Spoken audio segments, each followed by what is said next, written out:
जितेंद्र, आप इंग्लिश में कंफर्टेबल हो या हिंदी में? Sir both language, Hindi English. Okay. Okay, so Jitendra, can you quickly tell us about yourself, your background and all? Sir my name is Jitendra Singh Sagar.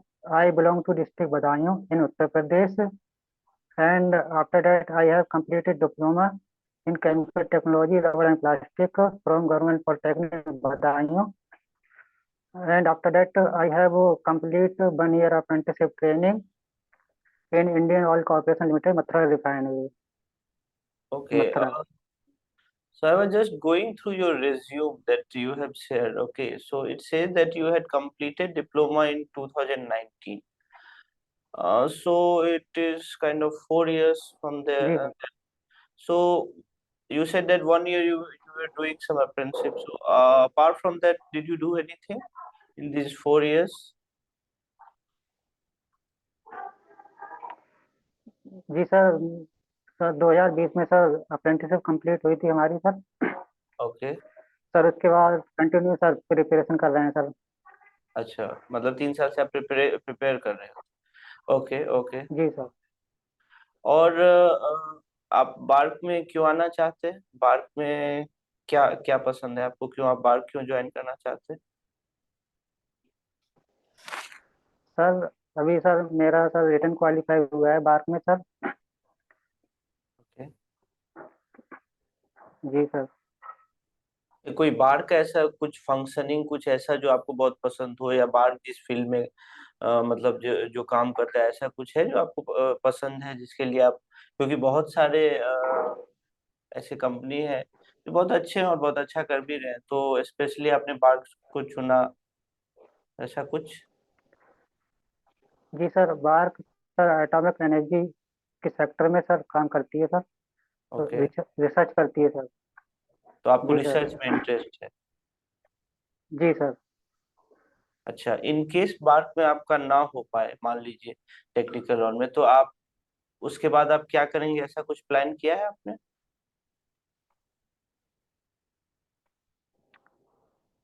Ji sir हम अभी sir other exam की भी तैयारी कर रहे हैं सर। अच्छा, कौन से एग्जाम की तैयारी कर रहे हो आप?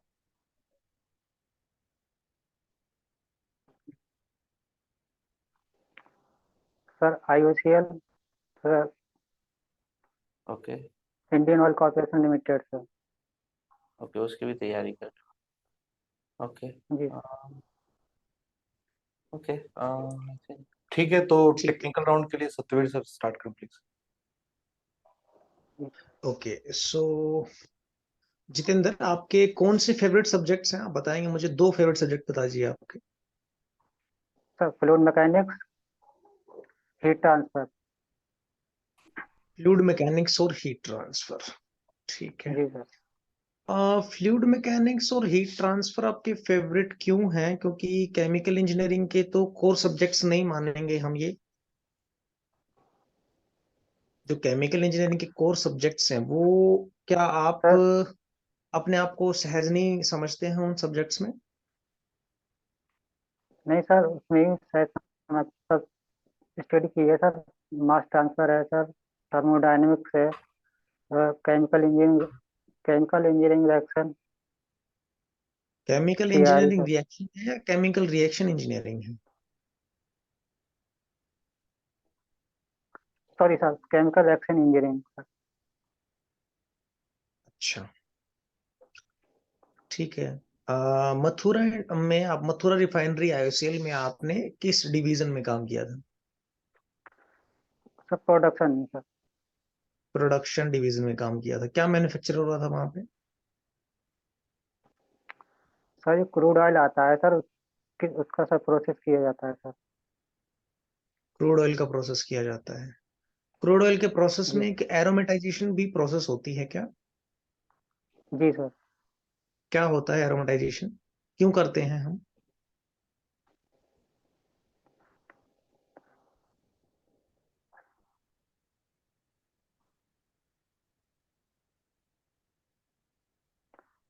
आप किस प्रोसेस में, प्रोडक्शन में कौन से सॉरी डिवीजन में थे? आपका काम क्या था वहां पे? सर हमने सर पहले सर सल्फर रिकवरी यूनिट में सर वर्क किया था सर। क्या कह रहे हैं, आपने क्या किया था? सल्फर रिकवरी यूनिट में सर काम किया था। मथुरा रिफाइनरी में? जी सर। मतलब आपने सल्फर रिमूवल किया था, मतलब प्योरिफिकेशन प्रोसेस यूनिट में थे आप। तो कौन सी जी प्रोसेस से सर। सल्फर का रिमूव होता है? Sir Claus process. Claus process. जी। अगर आपके फाइनल प्रोडक्ट में सल्फर रह जाता है तो उससे क्या कारण, उससे क्या एडवर्स इफेक्ट आ सकते हैं? सर ये एटमॉस्फेयर के लिए हार्मफुल होता है सर। इसके अलावा?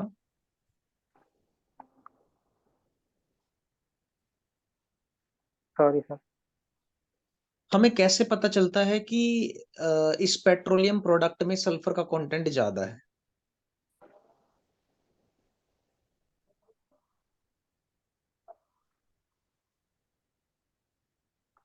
मान लीजिए कि कोई पेट्रोल है, कोई पेट्रोल की बाइक है, ठीक है, मैं हिंट दे देता हूं आपको।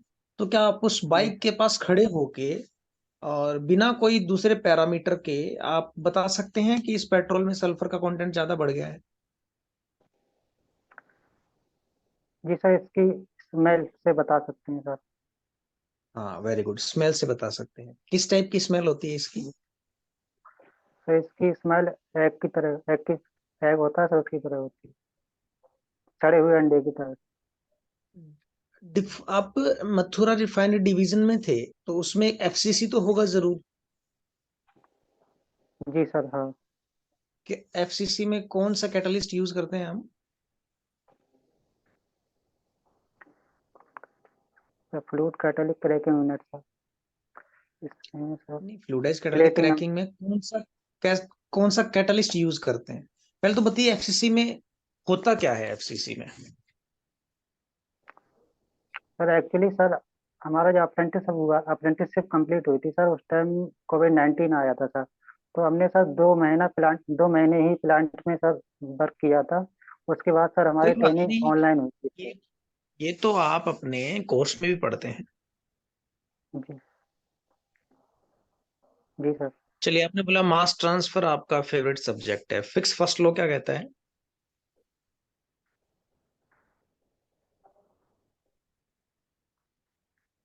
सॉरी सर पढ़ा नहीं है।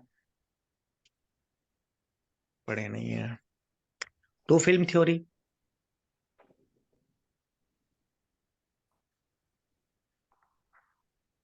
चलो, छोड़िए आप इसको भी। मुझे बात बताइए कि रिफाइनरी में आपने 2 महीने तो काम किया होगा, तो आपको ये तो पता होगा कि क्रूड ऑयल किसमें जाता है जिससे पेट्रोलियम प्रोडक्ट बनता है। मास ट्रांसफर का ही एक इक्विपमेंट है, वो क्या बोलते हैं उसको? Distillation sir. Very good, distillation. Distillation unit sir. Distillation unit, distillation column. Distillation जो कॉलम कॉलम सॉरी। है वो किस प्रिंसिपल पे काम करता है?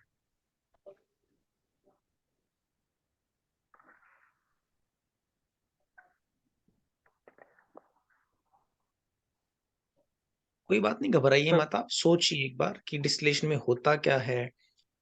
कुछ सेपरेशन होता है, तो सेपरेशन किस बेसिस पे होता है?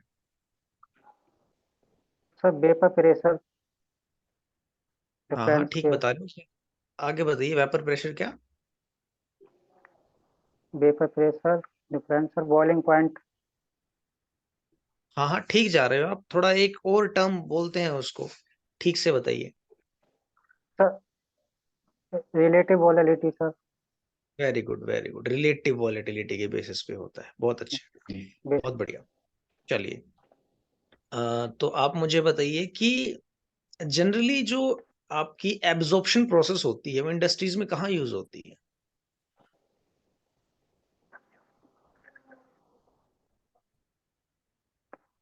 सर सल्फर रिकवरी यूनिट में सर। सल्फर रिकवरी में? क्यों सल्फर का रिकवर क्यों करना है आपको, क्या करोगे सल्फर रिकवर करके? सर ये सर हार्मफुल होता है सर हम्म। एटमॉस्फेयर के लिए सर, इसे खुला नहीं छोड़ सकते सर। हम्म। तो आप ये कहोगे कि वेंट गैसेस की प्योरिफिकेशन के लिए हम एब्जॉर्प्शन कॉलम यूज करते हैं, है ना, ये कह सकते हैं क्या? जी सर, गैस। जी। जी सर। अच्छा, जो एब्जॉर्प्शन एच टू कौन एस सा, एच टू एस एब्जॉर्प्शन जो कौन सा प्रोसेस है, क्या दो कंपोनेंट को वो सेपरेट करता है? सॉलिड सॉलिड को करता है कि लिक्विड लिक्विड को, किसको करता है?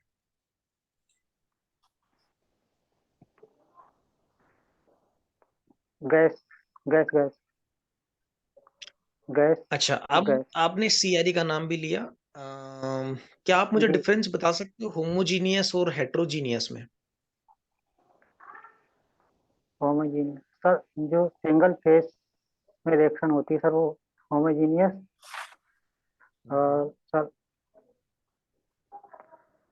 एक से अदर फेस में सर रिएक्शन होती है सर, उसे हेटेरोजीनियस कहते हैं। क्या कभी भी किसी केस में लिक्विड लिक्विड, जी।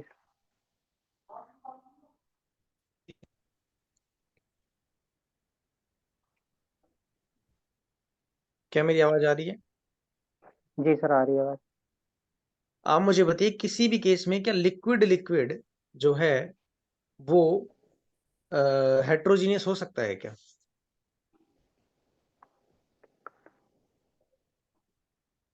नहीं हो नहीं हो सकता। अगर ऑयल और वाटर को हम ऐड कर दें तो क्या सिंगल फेज रहेगा कि मल्टी फेज रहेगा? सर, लिक्विड सर अलग फेस रहेगा। अलग फेज रहेगा तो हेट्रोजीनियस नहीं बन सकता।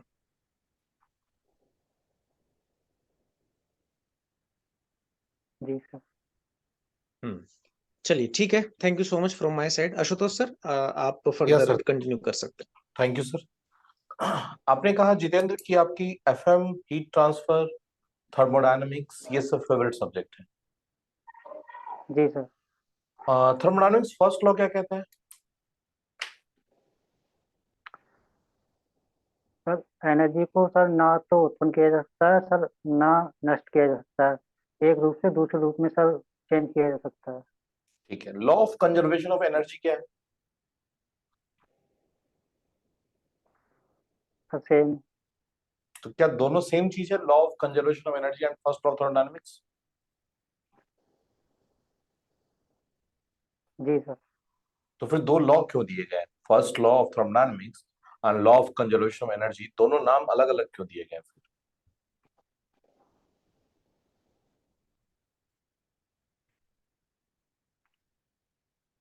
सॉरी। कार्नोट साइकिल का नाम सुना है आपने? जी सर। कितनी एफिशिएंसी होती है कार्नोट साइकिल की?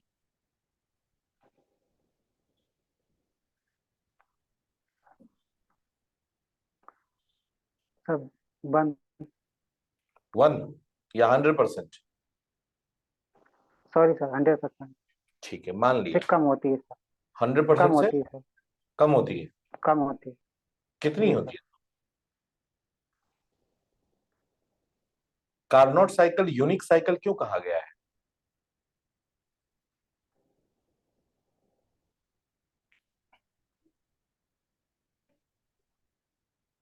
सॉरी। क्या कार्नोट साइकिल प्रैक्टिकली पॉसिबल है?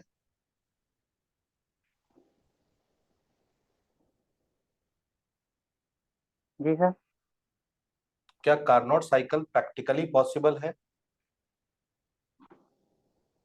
जी सर। है कंफर्म?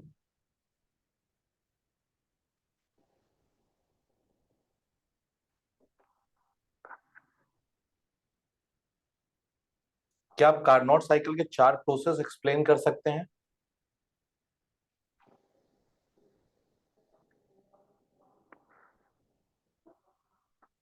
आइसोथर्मल,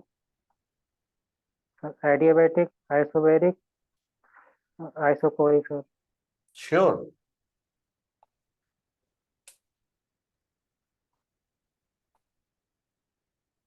हम्म।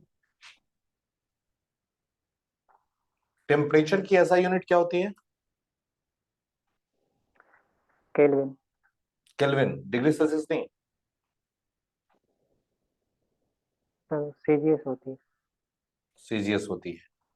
चलिए कोई बात नहीं। अच्छा, हीट ट्रांसफर आपने बोला है, एक बात बताइए कि हमारे पास हीट ट्रांसफर एक सॉलिड बॉडी, हमारे पास एक कप चाय रखा हुआ है, ठीक है ना, कुछ देर के बाद वो चाय जी ठंडी होगी, तो इसमें कौन सा मोड हीट ट्रांसफर का आ रहा है? सर, इसमें सर कन्वेक्शन, सर रेडिएशन और कंडक्शन सर। तीनों आ रहा है? नहीं सर, दो कंडक्शन रेडिएशन सर। कन्वेक्शन नहीं आ रहा है? No sir. सोच सोच लीजिए, आराम से जवाब दीजिए, कोई हड़बड़ाना नहीं है।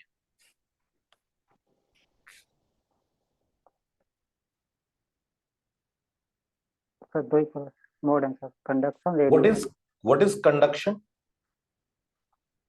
कंडक्शन किसे कहते हैं हम? Conduction conduction sir is heat transfer from hot body to cold body through physical contact by molecular collagen.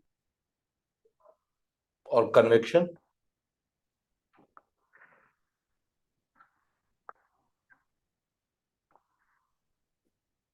Convection is a process, movement of particle.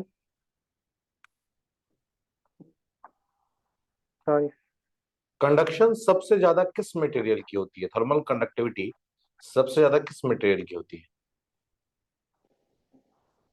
Sir silver.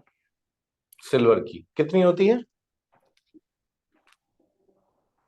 Sir लगभग 429 वाट पर मीटर केल्विन। और diamond की? Sir diamond की sir accurate data नहीं पता है। 2100 what पर metre kelvin. किसकी ज्यादा हुई तो? सर डायमंड की सर। क्या डायमंड मेटल है? सर नॉन मेटल है। कंडक्शन का कारण क्या है? What is the cause of conduction?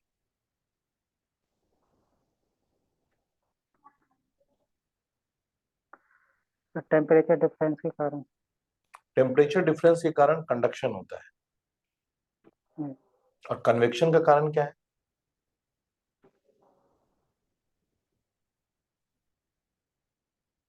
Sorry.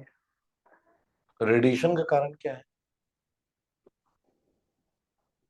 Sir temperature difference. तो सबका कारण तो टेम्परेचर डिफरेंस ही है ना।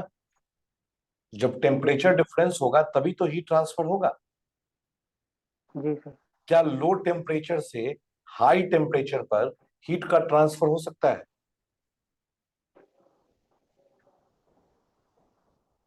No sir. नहीं हो सकता है। सर एक्सटर्नल कोई डिवाइस लगा दें तब हो सकता है सर। कौन सा लॉ एक्सप्लेन करता है थर्मोडायनामिक्स का ये? Second law sir. Second law में कितने स्टेटमेंट्स हैं? दो। कौन कौन से? Clausius statement and Kelvin Planck statement. क्या है Kelvin Planck statement? Kelvin Planck statement बताता है सर हीट का ट्रांसफर लोअर टेम्परेचर से हायर टेम्परेचर पर नहीं हो सकता है बिना एक्सटर्नल डिवाइस लगाए। और केल्विन प्लैंक्स?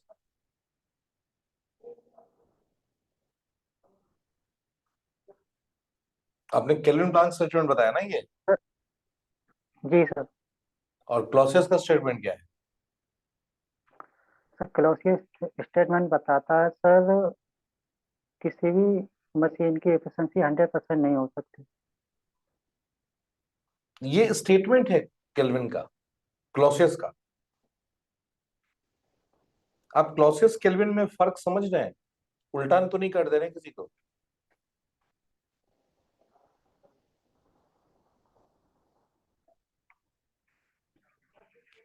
इलेक्ट्रॉन का नाम सुना है? सर जी सर। इलेक्ट्रॉन जानते हैं? इलेक्ट्रॉन पे कितना चार्ज होता है?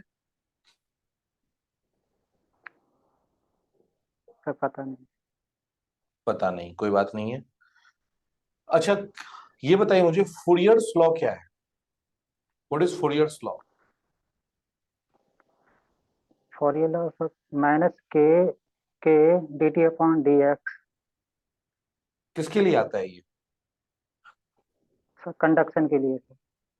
ठीक है, आपने कहा माइनस के d t upon d x, यही कहा ना? जी सर। यहाँ माइनस साइन क्या रिफ्लेक्ट कर रहा है?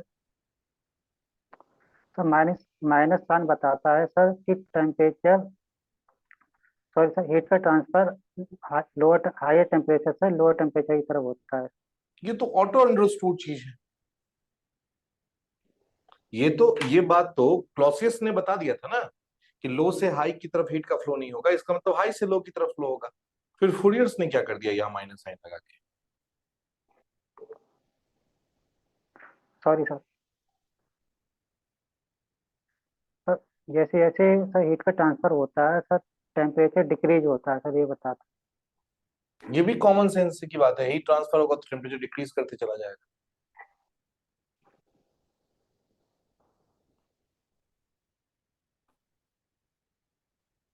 किसी चीज से जब हीट निकलेगा तो ठंडा ही होगा, गर्म तो होगा नहीं। है। तो फिर एक बार फिर से बताइए, फूरियर्स का फॉर्मूला क्या था? सर माइनस के d t upon D S, यहाँ ए क्या है? Thermal conductivity sir. ए, के नहीं पूछ रहा हूं मैं, पूछ रहा हूँ ए क्या है, व्हाट इज ए? ये sir normal area. Normal area है। जी।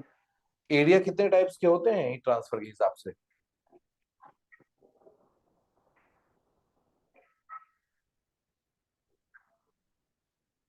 सॉरी कोई बात नहीं। न्यूटन्स लॉ ऑफ कूलिंग क्या है? Sir, H A delta T.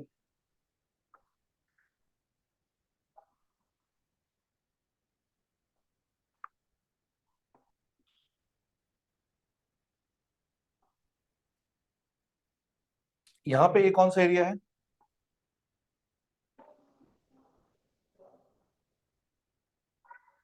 Sir normal area.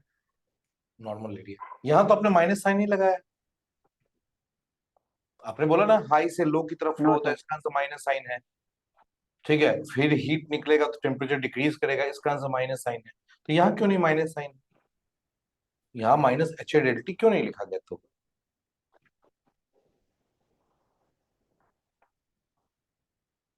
H क्या है? Heat transfer coefficient. क्या यूनिट होती है?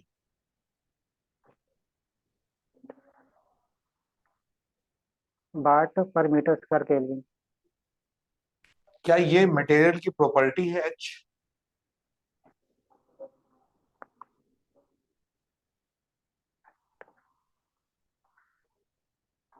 जी। प्रॉपर्टी है कंफर्म? जी सर। एच किसके लिए ज्यादा होता है सबसे ज्यादा? जैसे आपने बोला ना थर्मल कंडक्टिविटी सबसे ज्यादा सिल्वर के लिए ज्यादा होता है थर्मल कंडक्टिविटी, वैसे एच की वैल्यू किसके लिए सबसे ज्यादा होती है?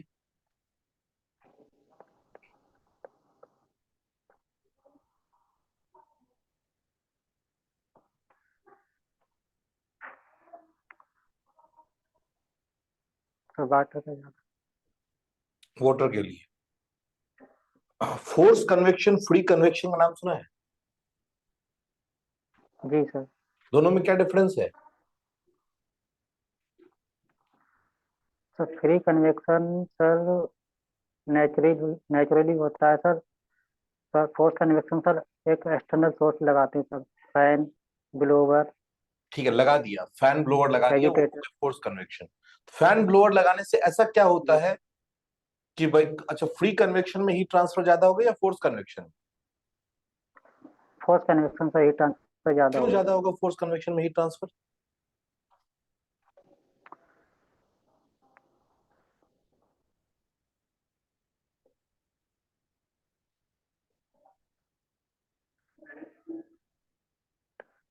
सॉरी। आइए, थर्मल कंडक्टिविटी जानते हैं, जी। वो मटेरियल की प्रॉपर्टी है या नहीं? तो मटेरियल की प्रॉपर्टी है सर। कैसी प्रॉपर्टी है? Sir intensive. इंटेंसिव प्रॉपर्टी क्या होता है? सर ऐसी प्रॉपर्टी जो सर मास पे डिपेंड नहीं करती हैं सर, इंटेंसिव प्रॉपर्टी का और जो मास पे डिपेंड करे? Extensive sir. एनर्जी कैसी प्रॉपर्टी है? Sir energy sir extensive. Extensive. Energy दो फॉर्म में टूटती है, पता है? Heat and work. जी सर। हीट कैसी प्रॉपर्टी है, intensive extensive? Sir heat sir path function होता है। प्रॉपर्टी नहीं हीट होती। And work sir path. लेकिन नहीं आपने तो सर। कहा कि एनर्जी का दो फॉर्म है, हीट एंड वर्क, और आपने कहा एनर्जी प्रॉपर्टी है। तो हीट एंड वर्क अगर एनर्जी का पार्ट है तो वो प्रॉपर्टी क्यों नहीं है फिर?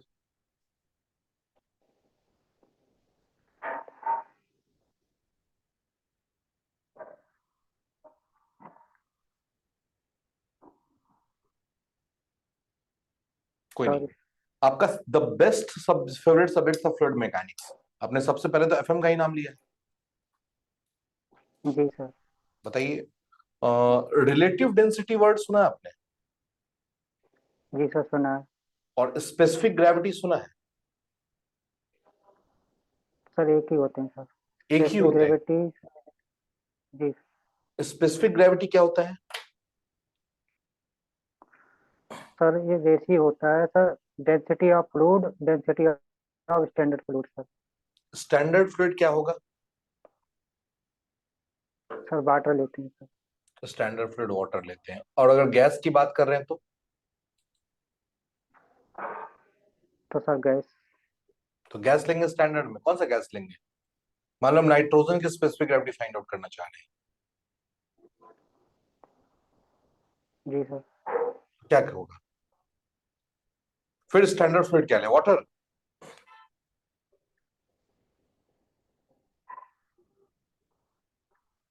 सर स्टैंडर्ड फ्लूइड तो सर वाटर ही रहेगा। वाटर ही रहेगा, श्योर है आप? जी सर। 100% श्योर है? जी। एयर की स्पेसिफिक ग्रेविटी कितनी होगी? एयर की सर 1 पॉइंट, तो सर 1 से कम होती है। 1 से कम होती है एयर की, नहीं? जी। रिलेटिव का मतलब क्या होता है? With respect to other. तो मान लीजिए हम कह रहे हैं density of oil upon density of petrol. Oil तथा पेट्रोल की जी। डेंसिटी का रेशियो क्या रिलेटिव डेंसिटी नहीं कहलाएगा?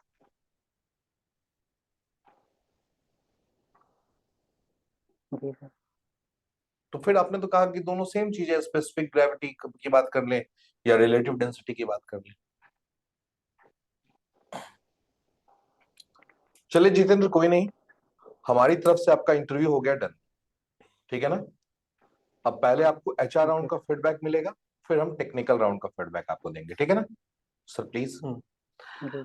देखिए, आपका बॉडी बॉडी लैंग्वेज वगैरह बहुत अच्छा था, ठीक है ना। बट देखिए, इंग्लिश हिंदी से कोई फर्क नहीं है, जो भी आपको अच्छा लगे उसमें आप आराम से बात कर सकते हैं। थोड़ा खुल के बोलने का ट्राई कीजिए, ठीक है ना। जैसे डरने की जरूरत नहीं है, घबराहट बिल्कुल भी नहीं होनी चाहिए। यस या नो जो है, जो नहीं पता है उसको आराम से नो कह के आगे बढ़ सकते हैं, ठीक है ना। और थोड़ा बैकग्राउंड, जैसे आपको ये क्वेश्चन पूछा जा सकता है कि बाढ़ में आप क्यों आना चाहते, तो कुछ ऐसा स्पेसिफिक क्वालिटी आप कुछ बाढ़ के बारे में पढ़ के रखिए कि आप बता सके कि हाँ, ये स्पेसिफिक थिंग है जिसके चलते हम बाढ़ में आना चाहते हैं, ठीक है ना। और बाकी सब सही है, बस सब सही ठीक है, है। अब जब टेक्निकल की बात करते हैं तो टेक्निकल जैसे जो भी आपका 2 राउंड हुआ टेक्निकल का, एक्चुअली टेक्निकल में आप जी। फंस बहुत ज्यादा रहे हैं क्योंकि आप बेसिक कंसेप्ट नहीं क्लियर कर पा रहे हैं। जैसे आपने बोला फ्लूइड मैकेनिक्स है मेरा फेवरेट सब्जेक्ट, तो आपको एटलीस्ट ये तो पता होना चाहिए कि स्टैंडर्ड फ्लूइड वाटर या एयर दोनों हो सकता है। अगर गैसेस की बात करते हैं तो एयर है, और अगर लिक्विड की बात करते हैं तो वाटर है। ठीक है, अब आप कॉन्फिडेंटली बोल रहे हैं कि अब 4 बार मैंने आपसे पूछ दिया फिर भी आप कह रहे हैं कि नहीं सर, दोनों के लिए वाटर होता है। अगर आप कॉन्फिडेंट नहीं है तो सॉरी सर बोल दीजिए कि मुझे याद नहीं है, मैं मेमोराइज नहीं कर पा रहा हूँ, ठीक है ना? आपने जब इतनी बार सॉरी ओके। बोला, जितनी बार आपने आंसर नहीं दिया उससे ज्यादा सॉरी बोला है। लेकिन आप जहां पे जिरे भी है ना, जहां पे आपने गेस भी किया है, वो भी गेस आपका गलत हुआ है, और वहां आप कॉन्फिडेंटली बोल दिए कि जी सर यही होगा। तो एटलीस्ट आप जो भी 3-4 सब्जेक्ट फेवरेट, 2 सब्जेक्ट फेवरेट नहीं, कम से कम 4 सब्जेक्ट फेवरेट लेके चल रहे हैं आप, तो वो 4 सब्जेक्ट आपको बेसिक नॉलेज उसका होना चाहिए। डीप नॉलेज भले ना हो, लेकिन बेसिक नॉलेज तो होना चाहिए, ठीक है ना। अब जैसे अभी सर आपसे पूछ रहे थे कि आपने आईयूसीएल में क्या काम किया है, तो उनको सीधा पता चल रहा था कि आपकी बातों से कि आपने ब्लफ करना स्टार्ट कर दिया है। एटलीस्ट जहां हम वर्क किए हैं, मान लो 2 महीने भी काम कर लिए, उस काम के बारे में कुछ जानकारी तो रखेंगे, ठीक है।